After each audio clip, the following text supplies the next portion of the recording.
stories for Thursday, March 19th. I'm your host, Daniel Hill. Today on the show, the head of Instagram debunks the myth that scheduling your posts hurts your reach.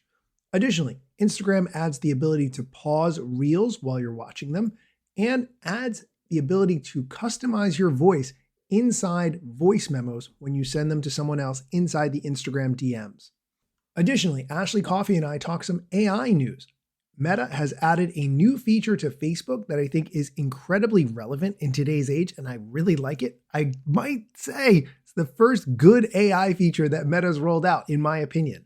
We will talk about all of that plus more on today's episode, but first, a quick word from our sponsors.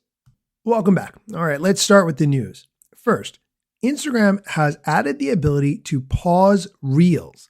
The @creators account posted in their broadcast channel, quote, "Starting today, you can now pause any reel with a single tap, providing more control, more ways to connect, and more time to enjoy the content you love."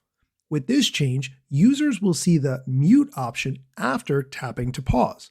With the new feature, your audience can pause and ensure they don't miss a moment of your content, end quote. Okay, I just want to say, Instagram launched Reels in August 2020. That's nearly 6 years ago. And they never, up until this point, added the ability to pause, something that TikTok has had on their short form videos forever.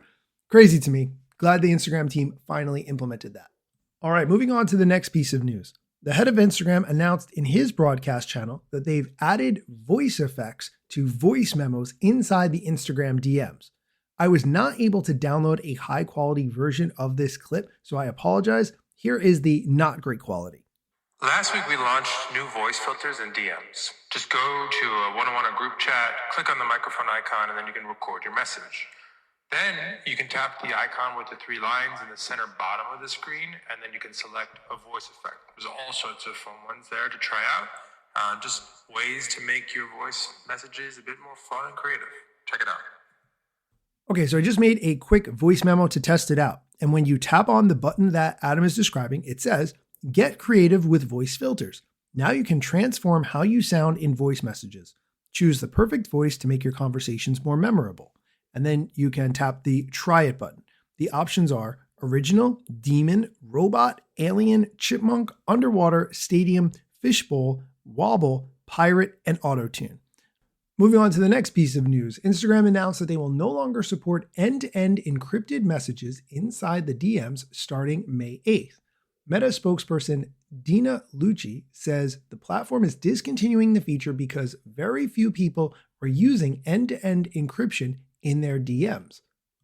On help.instagram.com, they give a little bit more information about this, saying that if you have chats that are impacted by this change, you will see instructions on how you can download any media or messages you may want to keep. And if you're using an older version of Instagram, you may also need to update the app before you can download your affected chats. I will link to this blog post so that you can read the details about it yourself. All right, let's move on to the Instagram strategy portion of the episode. The head of Instagram recently debunked the myth that scheduling posts hurts your reach. Someone asked the question, scheduling the posts are negative to our ranking, right? Here's Adam's answer to the question. One of the most common questions I get is, if you schedule a reel, will you get less distribution? And the answer is categorically no. You will not get any less distribution. We treat it just the same as any other reel. And in fact, there can be a benefit to scheduling your reels ahead of time, which is that if you're translating your reels, like I do, it gives us more time to do those translations so that when it first goes out, all of those translations are ready to go. We can do up to 9 languages at this point. So I highly recommend you try it out if it helps you with your flow. I actually scheduled this reel. So hopefully you can feel comfortable scheduling as many reels as you like. Peace. Just as a reminder, if you want to schedule your posts, you can do that using the Instagram app, of course. There are Meta tools like the Creator Suite, which is free for anyone to use. It doesn't cost anything and allows you to schedule posts and stories. And there are also third-party tools like Later, Buffer, Planoly, and many others. All right, we are going to take a quick break. When we come back, Ashley Coffey and I are going to get into some AI news, talking about the first Meta AI feature that I think is actually worth your time. Stick around. Welcome back. Here's Ashley Coffey and I talking about Meta's new AI tool that I think is actually valuable and worth your time. Here's the clip. Facebook Marketplace now lets Meta AI respond to buyers' messages. Here's the background. Facebook Marketplace is a great place to sell, but it can be quite a frustrating experience. If you list an item, potential buyers send canned messages, mostly that just say, "Hi, is this available?" And then when you respond, they do nothing else to continue the conversation or express interest in the item. This is a common pain point for sellers. One seller even created their own AI tool last year to handle these initial inquiries from interested buyers. Here's the news. Facebook Marketplace is rolling out Meta AI features, including one that automatically replies to messages from interested buyers. Also, they're using AI to help sellers list items faster and summarize profiles, giving sellers the option to offer shipping on their listings if they need to. Meta is saying that since sellers receive a lot of buyer inquiries, this auto replies feature is going to make their lives easier. Sellers can use Meta AI to automatically draft replies, including information from the description, from the listing, like the description, availability, price, and so forth. Sellers can modify and edit those auto replies as they create the listing. Overall, I think this is great. Ashley, what's your take? I'm so glad that you picked this, Daniel, because I myself have sold things on Facebook Marketplace and purchased them. And it is a nightmare dealing with people because people don't read. And it's a lot of wasted time going back and forth with either negotiations or basic questions to information that's currently available. So I like that only if it's a binary yes or no response, or a response that's only using content from the copy of the listing. Otherwise, this has the opportunity to go way off the rails. And who's responsible at the end of the day? The seller. So that's probably added stress that people don't want, but we'll see what happens. It could be a good thing. I actually think this is a great use of AI. I think Meta has really struggled to have compelling use cases for AI, in my personal opinion. And because selling items online is such a hassle, anything that makes the process easier, I'm all for.